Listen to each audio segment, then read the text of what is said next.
Welcome to The Fisher, a serialized audio story. This episode is part of an ongoing journey. Anna, a glass of water before we begin. Coming, Uncle.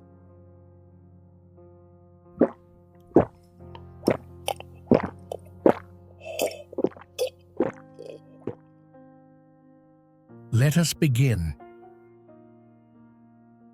Peter started keeping a private journal, documenting every change, every conversation, every spiritual impression they observed.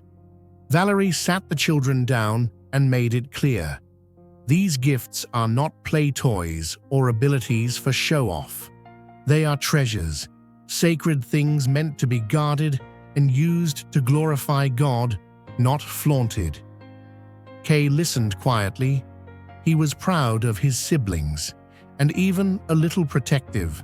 Though he had not experienced anything supernatural himself, he had become the one his siblings turned to when they were confused or afraid.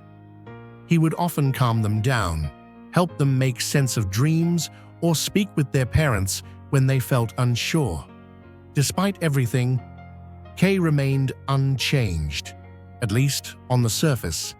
Peter and Valerie began to reconsider the angel's words. Maybe the prophecy had not referred to any of their biological children at all.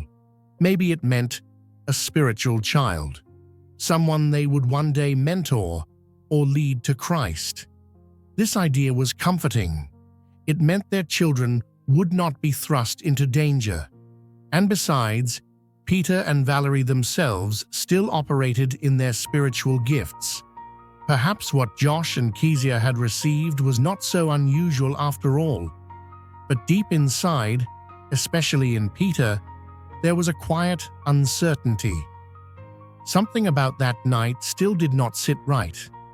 About how Kay was clearly involved in the Holy Spirit's baptism of tongue speaking, but still did not show any usual powers.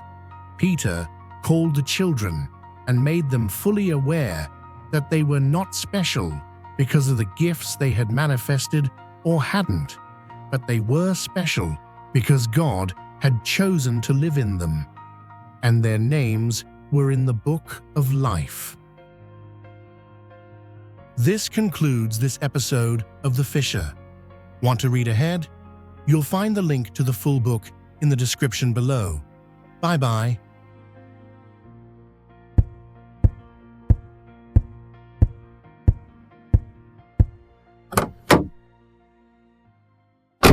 All right, guys, same time next week. Bye.